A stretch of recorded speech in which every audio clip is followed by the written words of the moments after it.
একটা সময় আমাদের সমাজের মধ্যে নিজেদেরকে কবিরাজ পরিচয় দিতে বা এই ধরনের যারা সমাজের মধ্যে আছে তাদের লাইফস্টাইল বা অন্যান্য কিছু দেখেছি আমরা। তো এটা এই জন্যই যে আমাদের দেশে এই শূন্যতা কেন ছিল। কবিরাজরা বেশিরভাগই ব্ল্যাক ম্যাজিক, তারপরে শিরক কর্মকাণ্ড, তারপরে অক্ষর দিয়ে 7, 8, 6, তারপরে জিবরাইল আজরাইল। তো এটা আমি এই ব্যাপারে আজকে কোনো মোতালা করে আসেনি বা এই ব্যাপারে আমার স্টাডি নাই, কিন্তু এটা তো খুব সহজ জিনিস।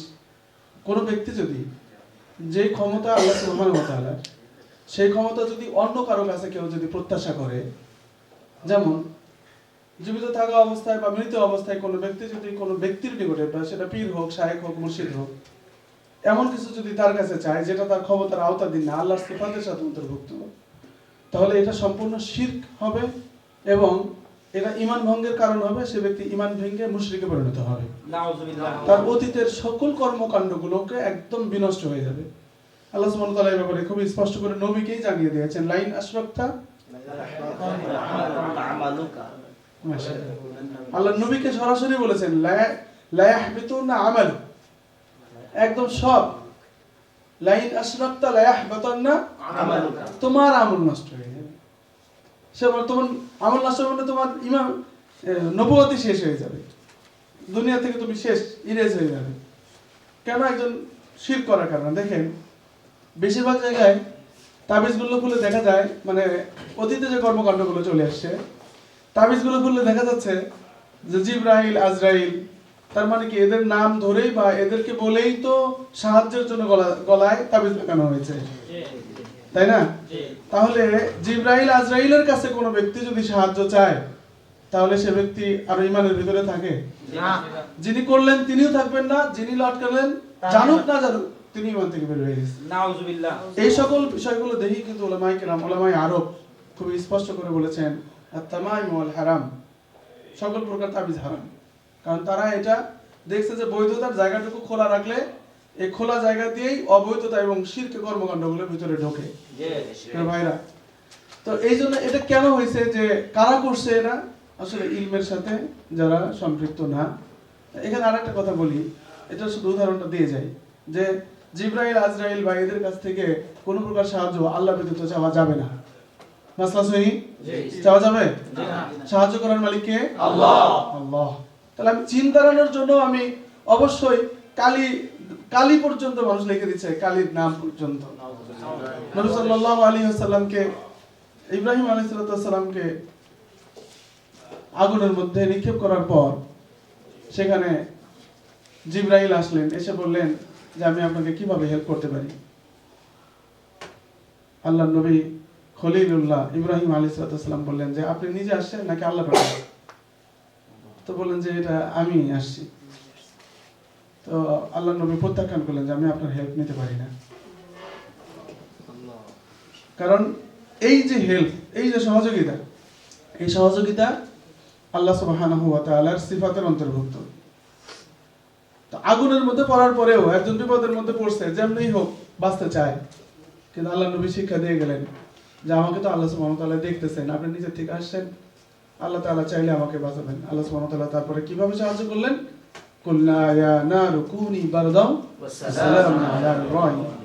অপ্রত্যাশিত জিবরাইলকে যদি সাহায্য চাইতেন কি হইতো? নবুয়ত কেটে যেত, সাহায্য তো পাইতই না।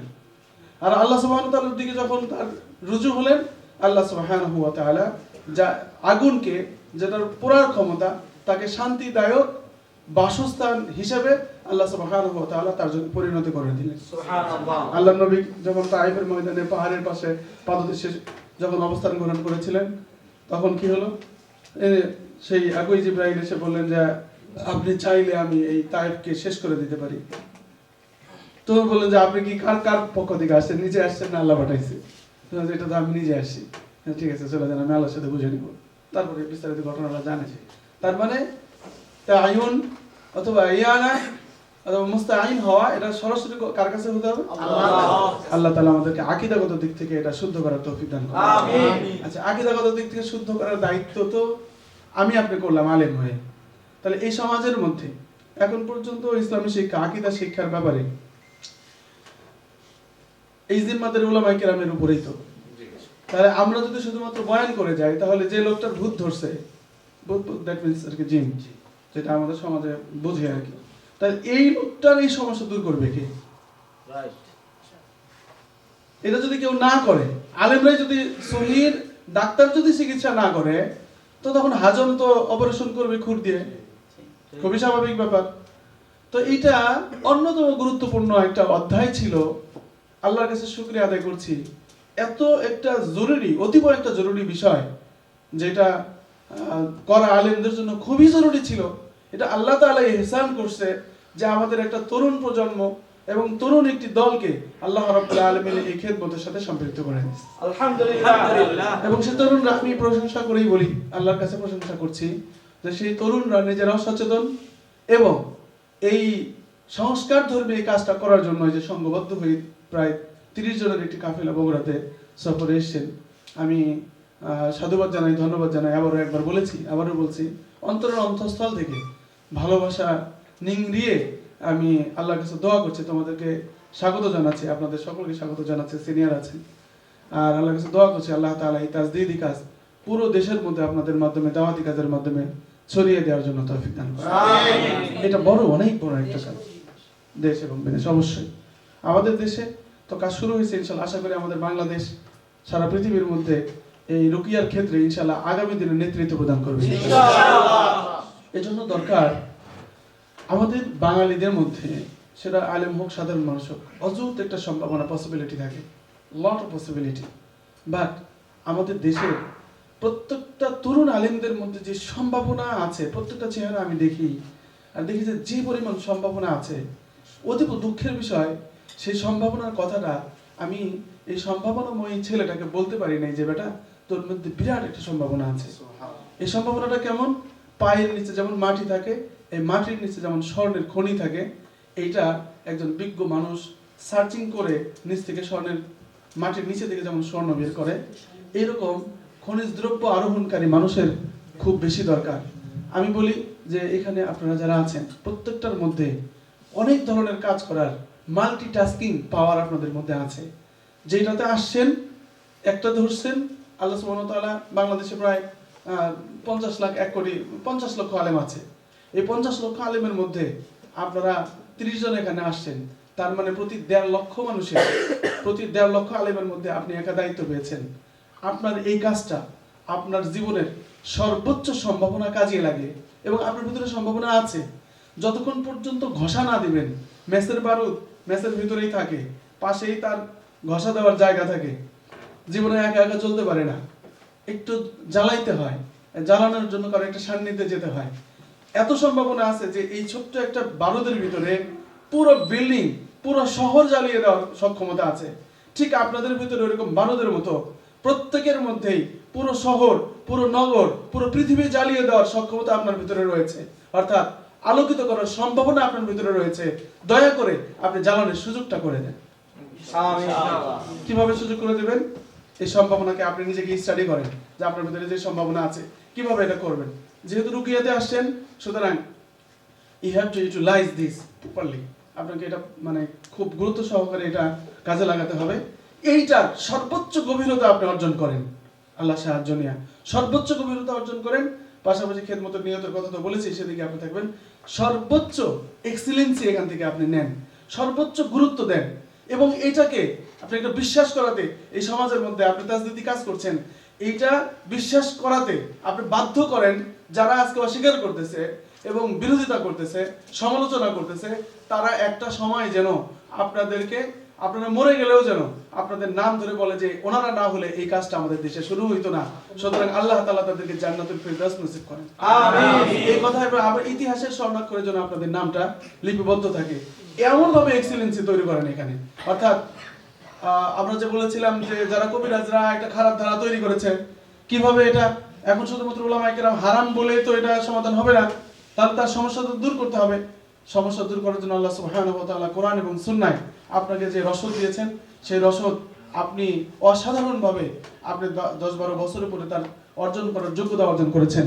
সেই যোগ্যতা দিয়ে ইনশাআল্লাহ এটা আপনি এটাকে অত্যন্ত মজবুত করেন, গভীরতা অর্জন করেন এবং এটার আলোকে ইনশাআল্লাহ ছড়িয়ে দিয়ে মানুষের খেদমত ইনশাআল্লাহ সারা দেশের মানুষের কষ্টের জন্য ইনশাআল্লাহ আপনি কাজে লেগে যান। আল্লাহ তাআলা আপনাদের কবুল করেন ইনশাআল্লাহ। আমিন। এখন কথা হলো, এটা কি খারাপ কোনো বিষয় নাকি সমাজের মধ্যে? হ্যাঁ, খারাপ তো মানে দুষ্ট লোকের কারণে একটা মানুষের বদ ধারণা হয়েছে। তাহলে এই বদ ধারণা দূর করার জন্যই তো আপনি আলেম। আপনাকে একটা ঝুঁকি নিতে হবে। প্রথমে আপনি প্রশংসা পাবেন না, মানুষ আপনাকে সমালোচনা করবে। আপনি যদি সমালোচনা সহ্য করতে না পারেন, সমালোচনার মুখোমুখি হতে যদি আপনি ভয় করেন, তাহলে আপনার দিয়ে কোনো কাজ হবে না। আপনাকে প্রথম যে কাজটা করতে হবে, আপনাকে সমালোচনার মুখোমুখি হতে হবে। আপনি একটা জিনিস খেয়াল করেছেন, আমি কিন্তু অ্যাজ ইউজুয়াল আপনাদের মধ্যে একজন আলেম, এবং অ্যাবসলিউটলি আমি কওমি মাদ্রাসা থেকে ফারিগ হয়ে আসছি। অ্যাবসলিউটলি আলিয়াতে পরীক্ষা দিয়েছি, এটা পরের কথা, কিন্তু absolutely I have been bring out from Qaumi Madrasa. I am product of কওমি মাদ্রাসা। কিন্তু এটা খেয়াল করেছেন, আমার ভাষাগত দিক থেকে আমি কিন্তু একটু মাত্র ইংরেজি পারি, এবং এটা কিন্তু আমি কিন্তু আপনাদের সিনিয়র, সিনিয়র না? আমি 2001 সালে 1-2 সালে আমি দাওয়াত করেছি। তাহলে সেই তুলনায় অনেকেই ওই সময় বক্তব্য বলা শুরু করেছেন। তার মানে আপনারা চ্যাট জিপি পেয়েছেন, এখন জিজুস পেয়েছেন, তাই না? বিভিন্ন কিছু পেয়েছেন। আমাদের সময় কিন্তু আমরা এগুলো পাইনি, but we have lot of intention. আমাদের একটা ইচ্ছা শক্তি ছিল, we have power to explore. নিজেকে বিকশিত করবার জন্য আমাদের ইচ্ছা ছিল। আমাদের এত টুলস ছিল না, কিন্তু এক্সপ্লোরিং যে ইন্টেনশনটা, এটা মানে দারুণভাবে আমাদের ভিতরে ছিল। ফলে আমি আমার ব্যক্তিগত কথা বলতেছি, ফলে আমরা কিছু অর্জন করতে পেরেছি। তো তো এই যে অর্জন করাটা, এটা নিজের ইচ্ছা শক্তির উপরে নির্ভর করে। তো এখন কথা হলো, তো ইংরেজিটা কেন বললাম আমি, যে আমি কিভাবে ইংরেজি শিখেছি, কওমি মাদ্রাসায় পরে কিভাবে সম্ভব হলো, এবং সেই সময়ে যখন টুলস ছিল না, মানে আপনার ওয়াসিতা ছিল না, সম্ভব হয়েছে এইভাবেই যে আমি আমার বন্ধুদের সাথে, যে ইংরেজির এবিসিডি জানতো না, তার সাথে আমি ইংরেজিতে কথা বলি। এখন এরকম বলতে গেলে পরিবেশের মধ্যে কওমি মাদ্রাসায় দাওরাত হাদিস সময় বা মিশকাতে যখন পড়ছি, তার বন্ধু বান্ধব অনেকেই বলতো, হ্যাঁ দুইটা শেখে ফটর ফটর করিস। মানে এই যে নেগলেন্সি যে কথাগুলো আছে, এই কথাগুলো আমাকে বারবার শুনতে হয়েছে, কিন্তু আমি কোনো দিন দমিনি। কারণ আমি তাকে আসলে ইংরেজি বলে অপমান করছি না, বা তাকে আমি ইংরেজি শোনানোর জন্য বলিনি, মূলত আমার প্র্যাকটিসের জন্য আমি বলেছি। ওরা আমাকে বারবার নেগলেক্ট করেছে, কিন্তু আলহামদুলিল্লাহ আমি আমার লক্ষ্যে পৌঁছে গেছি।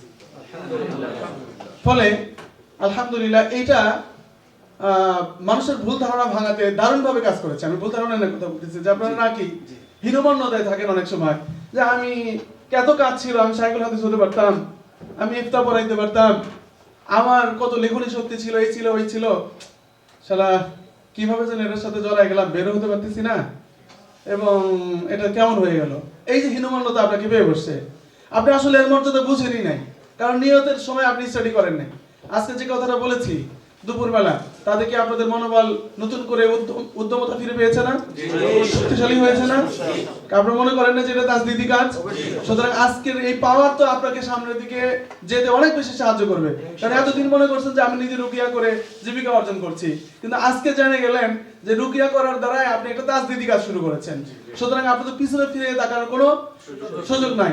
আপনি একটা সংস্কারমূলক কাজ করছেন।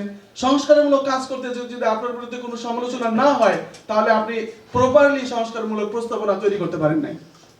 এই সমাজের মধ্যে এই সমস্যা দূর করার জন্য আপনাকে সমালোচনার সামনে দাঁড়াতে হবে। ফলে কি হবে, আপনার এই দাওয়াতের মাধ্যমে পুরোপুরি সবকিছু চলে আসবে। আল্লাহ সুবহানাহু ওয়া তাআলা আপনাদের আমাদের সবাইকে তৌফিক দান করেন। আরে আমি খালি এমনি এমনি বলতেছি না, মাঝে মধ্যে আমিও কিন্তু হঠাৎ রাখি হয়ে যাই।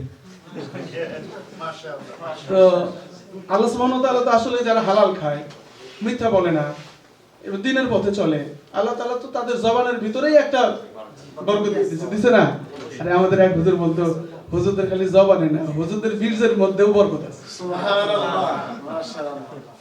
কারণ আমরা নিজেরাও তার প্রমাণ। কথাটা শুনতে খারাপ লাগলো, প্রমাণ মানে আমরা মাদ্রাসায় পড়াতে যেয়ে দেখেছি যে 100 বাচ্চার মধ্যে যেটা মুয়াজ্জিনের ছেলে বা ইমাম সাহেবের ছেলে, তার পড়ার সবক দেওয়ার স্টাইল, তার পড়া, তার চিন্তা ভাবনা সবকিছু 99 থেকে আলাদা। তা মানে আজান, কণ্ঠ, গজল, আরে অত লাগবে কি? আমি মানুষের দেখাই লাভ কি? আমার আমাদের স্টাফ আছে যে একটু শরমও পাচ্ছি নিজের কথা বলতে, যে আমার বড় দুইটা বড় ছেলে, মানে ছেলে দুইটা বড় হয়েছে, একটা হলো 18 আর একটা হলো 13। তো তাদের আজান নামাজ তিলাওয়াত অবশ্যই অন্যদের থেকে সম্পূর্ণরূপে আলাদা। আমি নিজেই মুগ্ধ হয়ে যাই, আল্লাহ সুবহানাহু ওয়া তাআলা কি নিয়ামত দিয়েছে। এটা তো জেনেটিক্যালি ব্যাপার। কারণ আমরা তো বিড়ি ফেলাই দিয়ে বউয়ের কাছে যাই নাই, আমরা তো ওযু গোসল কইরা তাহাজ্জুদ করে তারপরে বউয়ের কাছে বাচ্চা জন্ম দেওয়ার জন্য গেছি। তো সুতরাং আমাদের যে অ্যাক্টিভিটি, আমাদের ভিতরে যে পসিবিলিটি, আমাদের ভিতরে যে সম্ভাবনা, এটা যথেষ্ট রকম। শুধুমাত্র আমরা যদি একটু মাটি খুঁড়ে যদি স্বর্ণের খনিরা যদি খালি বের করতে পারি না, পুরো জাতি সমৃদ্ধ হয়ে যাবে। একটা খনি আবিষ্কার হলে যেরকম পুরো জাতি সমৃদ্ধ হয়ে যায়, ঠিক এমনি করে আমরা যদি নিজেদেরকে যদি বিকাশ করি, তাহলে আমাদের এই 30 জনের মাধ্যমে 30 কোটি মানুষ এক বছরের মধ্যে উপকৃত হয়ে যাবে ইনশাআল্লাহ। আপনাদের মধ্যে সেটা আছে, আপনারা একটু নিজেদেরকে বের করেন। আমি যে বললাম মাঝে মাঝে আমিও রাখি, জি তাহলে হয়তো একটা কারণ যদি শুনাই। আমি আসলে পছন্দ করি না যে আমি এই লাইনে যাব। আমি একদিন সেন্ট্রাল মসজিদের বাইরে, মানে সেন্ট্রাল বাইতুর রহমান সেন্ট্রাল মসজিদে, তো আগে থেকে আমি বেশি ইমাম 2009 থেকে 2008, হ্যাঁ 2008 থেকে তো 15 পর্যন্ত ছিলাম। তা আওয়ামী লীগের উৎপাতে পরে আবার তো ঢাকায় গেলাম আর কি। তো একদিন আমি 12-13 সালে বা 14 সালে এরকম হবে, তো তখনও অত পরিচিত না আর কি, বাচ্চা মানুষই আর কি। এখন না একটু বড় ভাই দেখা যায় আর কি। তাই মানে কিন্তু এখনো নিয়ত বাদ দিই আর কি, নিয়ত কিন্তু আছে।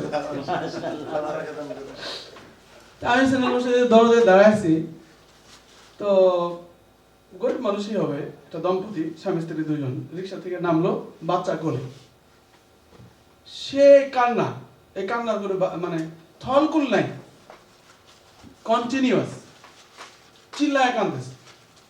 তো এসে খুব হন্তদন্ত হয়ে বলতেছে, হুজুর এই মসজিদের ইমাম সাহেব কই থাকে, একটু ঠিকানা দিতে পারবে? আমাকেই বলতেছে। আমি বললাম কি প্রয়োজন বলেন। না হুজুর, মানে ব্যস্ত হলে মানুষ পেরেশানিতে থাকলে যায়, হুজুর লাগবে, আমি দয়া করে মোবাইল নাম্বারটা দেন। আমি বললাম কি সমস্যা, কারণ আমি ওই হুজুরকেই লাগবে আমার। তা আমি হুজুর কি করে, না দরকার, হুজুর কথা বললেন না তো নাম্বার দেন। তা আমি বললাম যে আমি বসতে একদম, তখন একটু টাইট হয়ে দাঁড়াইলো আর কি, অপ্রস্তুত। কি হয়েছে, কি সমস্যা? তো বললো যে আমার এই বাচ্চা হাসপাতালে ভর্তি করছি, বিগত 3 দিন যাবত 1 সেকেন্ডও কান্না থামায়নি। 3 দিন যাবত এইভাবে কাঁদতেছে। আমরা স্বামী স্ত্রী দুইজন সহ পরিবারের কেউ 1 মিনিটও ঘুমাতে পারিনি। আমি বললাম আচ্ছা ঠিক আছে, সামনে আসো। আল্লাহ ভরসা। কিভাবে যেন আমি জানতাম যে কান্না বন্ধ করার জন্য একটা পড়তে হয়, একটা আয়াত আমি পড়লাম। ওই আয়াতটা কিন্তু সবক দিচ্ছি না, কিন্তু সেজন্য মরি দিতে হবে, বড় বড় রাখি আলাদাভাবে আসতে হবে, ওটা আমি বলে দেবো না। তো যাই হোক, আমি বিসমিল্লাহ আউযুবিল্লাহ বিসমিল্লাহ বলে আয়াতটা পড়ে ফু দিলাম। প্রথম ফুতে অর্ধেক কান্না থেমে গেল 30 সেকেন্ড বা 1 মিনিটের মধ্যে। আর 40 সেকেন্ডে দ্বিতীয়বার পড়া হলো, 75% থেমে গেল। তৃতীয়বার ফু দেওয়ার সাথে বাচ্চাটা সঙ্গে সঙ্গে মায়ের কোলে ঘুমায় গেল। এখন ওরা হা করে তাকায় আছে, পকেট টকেটে যা আছে, খেটে খাওয়া মানুষ যা আছে সব বের করে দিয়েছে আমারে। এখন এই দম্পতি তো সব বের করে দিচ্ছে না। আপনাদের কাছে কিছু রোগী এরকম আসে যে শেষ পর্যন্ত গায়ের ওড়না পর্যন্ত খুলে দেয় আপনাদের কাছে, এবং এমন কিছু নারী আসে যে হুজুর যে উপকার করছেন হুজুর, আপনি যেখানে ডাকবেন সেখানেই যাবো, কি করা লাগবে বলেন। আপনার মধ্যে যদি শয়তানি থাকে যে বাড়ির মুরগির গোশত তো প্রতিদিনই খাই, একটু দেখে হাঁসের গোশত কেমন লাগে। নাউজুবিল্লাহ দেখানে কইতেছেন মিয়া, মুফতি মুহাদ্দিস সব শেষ, যখন আপনার মাথায় যখন হিট ওঠে তখন আপনি মুফতিটা মুহাদ্দিস আপনার হুশ থাকে। ঠিক আছে, এইজন্য তো খুলে খুলে বলতেছি। আপনার ওই ঘরের মধ্যে তো আপনার আল্লাহ ছাড়া আর ওই বিউটিফুল ছাড়া আর কেউ নাই। অত সুন্দরী যেমনি করে হাসি দিছে, আপনার বউ যেরকম ওরকম হাসি দেয় নাই আপনার সামনে, ঠিক। এবং নাম্বার দিয়ে গেছে, হুজুর যে কোনো বিষয় বলুন, কোনো সমস্যা নেই, সুযোগ দিয়ে গেছে। এখন আপনি এত কিছু খুলে দিচ্ছে, আপনি মানে সব ইজি আপনার জন্য। তো আপনি তো সারা জীবন জিন ছাড়াইছেন, জিন ছাড়াই মূল জিন এবার আপনার কাছে আসছে। এই জিন সওয়ার হইলে আপনার ঈমান আমল আপনার কবিরাজি সব শেষ। এই কথা ঠিক না? হুজুর কেউ জানে না, সমস্যা নাই, আপনার বরকত ভিতর থেকে শেষ। আপনি এই বরকত ধরে রাখতে পারবেন না। আল্লাহর এই নিয়ামত আপনাকে এটা দেওয়ার জন্য আল্লাহ সুবহানাহু ওয়া তাআলা আপনাকে সিলেক্ট করেছিলেন, আপনি সেটা নষ্ট করে দিলেন শয়তানের ওয়াসওয়াসায়। আল্লাহ রাব্বুল আলামিন আমাদের সকলকে এই পদস্খলন থেকে হেফাজত করেন, আমিন। তো ওই দম্পতি আমাকে কিছু বের করে দিল, আমি বলতেছি লাগবে না, আল্লাহ ভরসা, আপনি নামাজ কালাম পড়েন, দোয়া করেন। তো আজীবন পর্যন্ত ওই দম্পতি আমাকে বলতে পারবে দোয়া করবেন আমার জন্য? ও দোয়া করুক না করুক, ওর যে উপকারটা হইল, এই উপকারের ফায়দা আল্লাহ সুবহানাহু ওয়া তাআলা আমাকে দিবে না? জি অবশ্যই। সুবহানাল্লাহিল আযীম ওয়া বিহামদিহি। আসলে এই কাজ আমাদের সবারই আমাদের প্রত্যেকেই যার যার জায়গা থেকে ছোট ছোট কাজগুলো আমরা করতে পারি। যখনই করি না তখনই কি হয়, ওরা দৌড়ায় আসল জায়গায়। তখন কি হয়, শ্মশানের মাটি, কালী দুর্গার চুল, উল্টা স্রোতের পানি, গামছার নতুন গামছার একজোড়া নতুন গামছা, এক প্রিন্টে চলে আসে তার একটা সুতা, কালো মুরগির ডিম, সাদা বিড়ালের অন্ডকোষ, যা জীবনে মিলানো সম্ভব না। সেজন্য কবিরাজ বলবে যে এটা সব আমার কাছে একটা প্যাকেজ আছে, ৬,৩৮২ পয়সা দিলে বাস তাদের খপ্পরে পড়ে। কেন? আমরা নাই। ওরা তো আমাদের বিশ্বাস করেছিল, ইমাম সাহেবের উপরে যে ফেইথ, এইরকম ফেইথ তো কারো উপরে নাই, আমরা করতে পারিনি। তো যাই হোক, তো একটা শোনালাম, আরেকটা শোনাবো। একজনের বাচ্চা হয় না, রিসেন্ট ঘটনা নয়, প্রিভিয়াস ঘটনা। তো যাই হোক, এখনকার মেয়েদের তো এমনিতেই বাচ্চা হয় না, ফিজিক্যালি হেলদি এবং খাদ্য অভ্যাস সবকিছু মিলিয়ে বাচ্চাদের এখন ফার্টিলিটি কমে গেছে, পুরুষেরও মহিলাদেরও, খাদ্য অভ্যাসের কারণে। এটা একটা ব্যাপার। তো আসলে নিজেরা আপনারা যারা কবিরাজি করেন, কবিরাজি বলতেছে দেখে আবার খারাপ হয় না, মানে এইটাই প্রতিষ্ঠা করা দরকার, ভালোটা আর কি এরকম। এখন আপনি অনেক বড় রাখি, কিন্তু আপনার বউয়ের কাছে রাখি কি? জি না, ছাত্র। এই তো মুশকিল কাছে। আমি মানুষের মাঝে মধ্যে ফুটু দিয়ে মানুষের কান্না থামায় দেই, আমার বউর 3 বছর বাচ্চা হয় না, হে দিয়ে পানি নিয়ে একজনের কাছে যায়। মানুষের জন্য আমার কাছে হেলদি বোতল নিয়ে আসে, কয় মুখে আসে, এই জন্য পানি করে দেন, কিন্তু হের জন্য আমার কাছে আসে না। অথচ তার কাছে এসে 10 মহিলা গল্প করে যে হুজুর, মানে মহিলারা বসলে এক জায়গায় গল্প হয় না যে অমুকের বাচ্চা হচ্ছে না, অমুকের বাচ্চা হচ্ছে না। তা আমার বউয়ের কাছে এসে বলছে আজ থেকে 7-8 বছর আগে হুজুরের কাছ থেকে একজন পানি পড়া নিয়ে গেছিল, তার ছেলে হয়েছে। আমার বউ শুনে কইতেছে আমার হুজুরের কাছ থেকে?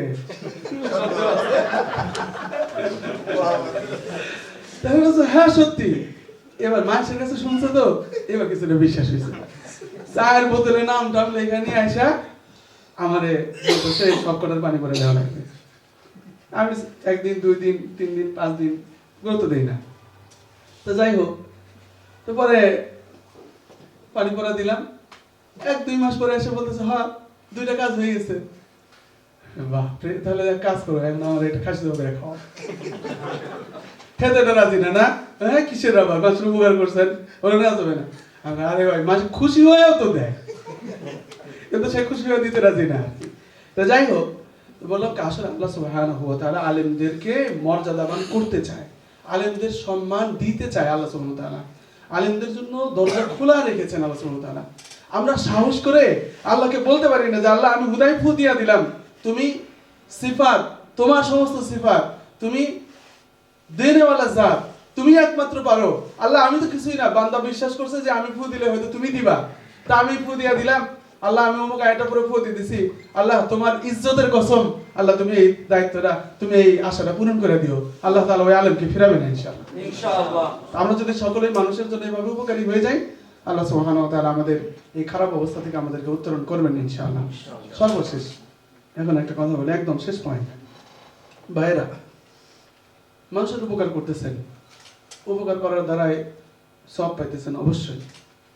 তো তার আগে একটা কথা হলো, 12 বছর পূর্বে আপনি যখন মাদ্রাসায় মক্তবে পড়াশোনা শুরু করেছিলেন, আমি যদি জিজ্ঞেস করি আপনি নিজেও সাক্ষী দিতে পারবেন। সকলে একটু কল্পনা করে দেখেন, যে আপনার কল্পনার জগতে আপনি নিয়ে আসেন, দেখবেন যে মক্তবে আপনি যেদিন পড়াশোনা শুরু করেছিলেন হয়তো 50 জন, হয়তো 100 জন, হয়তো 200 জন।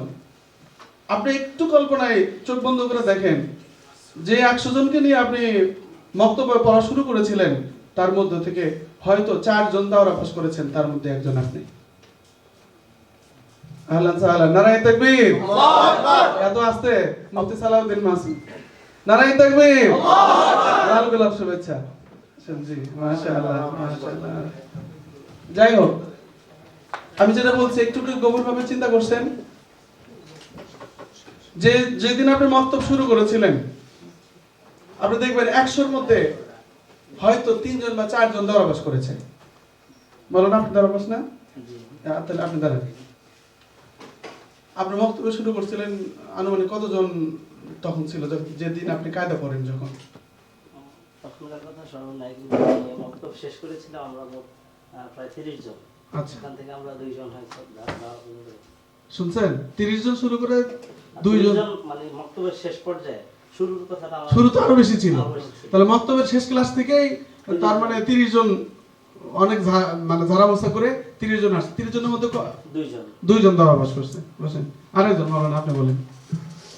আমি যখন হিফজ শুরু করি তখন আমরা প্রায় 100 জনের মতো ছিলাম। পরবর্তীতে আমরা মাত্র 15 জন বের হতে পারছি। 15 জন হাফেজ হয়েছে। মৌলানা, আপনি কতজন বক্তব্য শুরু করছিলেন? দাওরা হাদিস মধ্যে কতজন পাইছেন? আমার যখন বক্তব্য ছিল তখন প্রায় 60-70 জন ছিল। আমরা এলাকার থেকে মাত্র 2 জন। এটা আমার একটা জরিপও, আমি অনেকবার জরিপ করেছি। 100 জনের মধ্যে 4 জন থেকে 5 জন দাওরা পাস করতে পারে। আপনি চিন্তা করছেন? আবার মাদ্রাসায় যেতে পারে 99 জনের মধ্যে একজন। তাহলে 99 জনের মধ্যে একজন মানে 10,000-এর মধ্যে 10 জন মাদ্রাসায় যায়। 10,000-এর মধ্যে 100 জন মাদ্রাসায় যায়। 10,000-এর মধ্যে, তাহলে 10,000-এর মধ্যে 100 জন মাদ্রাসায় গেছে। ওই 100 জনের মধ্যে মাত্র 4 জন, এবারে 5 জন ধরে নেন দাওরা পাস করার সামর্থ্য হয়। আল্লাহ তাআলা তাদেরকে নির্বাচন করে ওই পর্যন্ত নিয়ে যায়। প্রিয় ভাই, আপনাকে আল্লাহ সুবহানাহু ওয়া তাআলা এই সমাজের মধ্যে 10,000 নাই, আমি বলি 1 লক্ষ, এটা জরিপ করে দেখা গেছে 1 লক্ষ মানুষের মধ্যে আপনি একজন দাওরা পাস মানুষ। তো শেষ করে দিচ্ছি 3-4 মিনিটের মধ্যে। তো এর মধ্যে এই যে আপনি যে দাওরা পাস করলেন, এই দাওরা পাস করার পরে সবচেয়ে বড় একটা রেসপন্সিবিলিটি ছিল যে নবুয়তের এই দায়িত্ব অন্য মানুষের নিকটে দায়ী হিসেবে পৌঁছায় দেওয়া। ভাইরা, আপনারা যা করতেছেন এটা একটা বড় পার্টের কাজ করতেছেন। পাশাপাশি এই সমাজের, আমি উত্তরাঞ্চলে কাজ করি, ভাইরা আছে, সকলে জানে, আমরা নিজেরা সফরে যে কোনো গাল গল্প বলতেছি না। আমি নিজে যে মানুষের সাথে কথা বলে বলে দেখেছি, অনেক মানুষ কালেমা জানে না। অনেক মানুষ কালেমা জানে না। আপনি ভাবেন, অনেক মানুষ আপনার নবীর নাম মুহাম্মদুর রাসূলুল্লাহ এটা জানে না। এই 2025 সালের এই ঘটনা এটা। অনেক মানুষ মনে করে সকল ধর্মই জান্নাতে যাবে। অনেক মানুষ এমন আছে যে পীর মুর্শিদ ধরলেই সে জান্নাতে চলে যাবে, নামাজ কালাম কিছু লাগবে না। নাউযুবিল্লাহ। তাহলে এই প্রজন্মকে বাঁচানোর জন্য দীর্ঘমেয়াদী পরিকল্পনা করে আপনাদের জন্য, আপনাদের উপরে দায়িত্ব। 10,000 মানুষের মধ্যে আপনি একজন আলেম, 10,000 মানুষের মধ্যে আপনি একজন দায়ী। এই দায়িয়ানা সিফাত যদি আমি ভুলে যাই, প্রিয় ভাই, অনেক অনেক বড় মাসুল দিতে হবে আল্লাহর কাছে। শুধুমাত্র রুকিয়া করে হয়তো আল্লাহর কাছে সন্তুষ্টি পাওয়া নাও যেতে পারে, কারণ মেইন দায়িত্ব ছিল আপনার যেটা, সেটার জন্য আপনি আপনার সাইড থেকে আপনি কাজগুলো করেন। আমি আপনাদেরকে একটা কথা বলে আজকে শেষ করছি, প্রিয় ভাইরা, যে যেখানে আছেন টার্গেট নেন, গোল সেট করেন। গোল সেট করেন আপনার মৃত্যুর আগে মিনিমাম আপনার দ্বারা যেন 10 লক্ষ মানুষ দিনের দাওয়াত পায়। আমিন। তো এই জন্য দীর্ঘমেয়াদী বিভিন্ন পরিকল্পনা নেন, বিভিন্ন পরিকল্পনা তৈরি করেন। আমি আপনাকে সহজ একটা পরিকল্পনার কথা বলি। আপনার আশেপাশে আপনি যেই মসজিদে নামাজ পড়েন, আপনার বাড়ির মসজিদ, মিনিমাম 4-5টা মসজিদের সাথে আপনি পরিচিত। এই মসজিদগুলা, প্রত্যেক মসজিদে যেন মক্তব তৈরি করে স্কুল শিক্ষার্থীদেরকে যেন দিন শেখানো হয়, এই ব্যাপারে আপনার জীবনের একটা মিশন বানায় নেন। ইনশাআল্লাহ প্রত্যেকেই জীবনে মিশন বানায় নেন। যারা মাদ্রাসায় যাচ্ছে না, যারা যাচ্ছে তো আলহামদুলিল্লাহ, যারা যাচ্ছে না তাদের জন্য এই পদ্ধতি অত্যন্ত কার্যকরী পদ্ধতি। আর এই পদ্ধতির জন্য দিনিয়াত একটা সিলেবাস তৈরি করে রেখেছে কিভাবে স্কুলগামী শিক্ষার্থীদেরকে আপনারা পড়াবেন। 3 নাম্বার, আপনি আপনার এলাকার প্রাইভেট স্কুলগুলো আপনারা প্রধান শিক্ষককে একটু হাদিয়া দেন। আল্লাহর রাস্তায় যে আপনারা মাল খরচ করবেন, জানমাল খরচ করেন, কিভাবে খরচ করবেন? আপনার উপার্জিত সম্পদ থেকে ওই প্রাইমারি মানে প্রায় স্কুলগুলো, মানে প্রাইভেট স্কুলগুলোর প্রধান শিক্ষককে একটু হাদিয়া দেন, সম্পর্ক করেন। 5 জন 5টা স্কুলের শিক্ষকের সাথে পরিচিত হন, তাদেরকে একটু হাদিয়া দিয়ে আপনার ভক্ত বানান, তাদের সন্তানদেরকে একটু ফ্রি ফ্রি ঝাড়া ফু দেন, দেওয়ার পরে আপনার দ্বারা উপকৃত হবে। ওই শিক্ষককে বলবেন যে ভাই আপনার এখানে 300 ছাত্র আছে আপনার স্কুলে, এই 300 ছাত্রদেরকে এই যে এই বইটা 1 ঘন্টা করে পড়ালে ও মুসলমানিত্ব শিখতে পারবে। ভাই এ ডাক্তার হোক, ইঞ্জিনিয়ার হোক, যাই হোক, এই মুসলমানিত্ব শেখানোর দায়িত্ব ভাই আপনি এটা পালন করতে পারেন, নবীওয়ালা একটা কাজ হয়ে যাবে। এইভাবে দাওয়াত দেন ভাই। 5টা স্কুলে যদি দাওয়াত দিতে পারেন, 1500 শিক্ষার্থীকে আপনি মিনিমাম 500 করে যদি হয় 2500, না হলে 300 করে হলে 3 5 1500 স্টুডেন্টকে প্রতি বছর আপনার মাধ্যমে দিন শেখানো সম্ভব। বসে থেকে হেসে খেলে আপনি খুব সহজভাবে তাদেরকে দিতে পারবেন। আর উত্তরাঞ্চলের ব্যাপারে বিশেষ করে দাওয়াত আপনারা আপনাদের জীবনে একটা সময় ব্যয় করে রাখেন। বাংলাদেশের উত্তরাঞ্চলের এই জায়গাগুলোতে ফিজিক্যালি জানমাল দিয়ে নিজের করে বছরে 10টা দিন সময় উত্তরাঞ্চলে দিবেন ইনশাআল্লাহ। এই ব্যাপারে যদি আমার কোনো হেল্প লাগে জানাবেন, যোগাযোগ করবেন। আমরা বিভিন্ন বক্তব্য পরিচালনা করছি।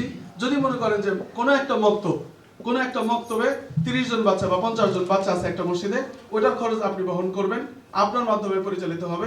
আমাদের টিম আছে, এই টিমের সাথে যোগাযোগ করলে আপনার পক্ষ থেকে ওই মক্তবটা পরিচালনার জিম্মাদারি আমরা আদায় করবো ইনশাআল্লাহ। আপনি মাত্র 3000 থেকে 5000 টাকা খরচ করে দেখা গেল যে 50 জন বাচ্চাকে আপনি কালিমা শেখাতে পারতেছেন প্রতি বছর।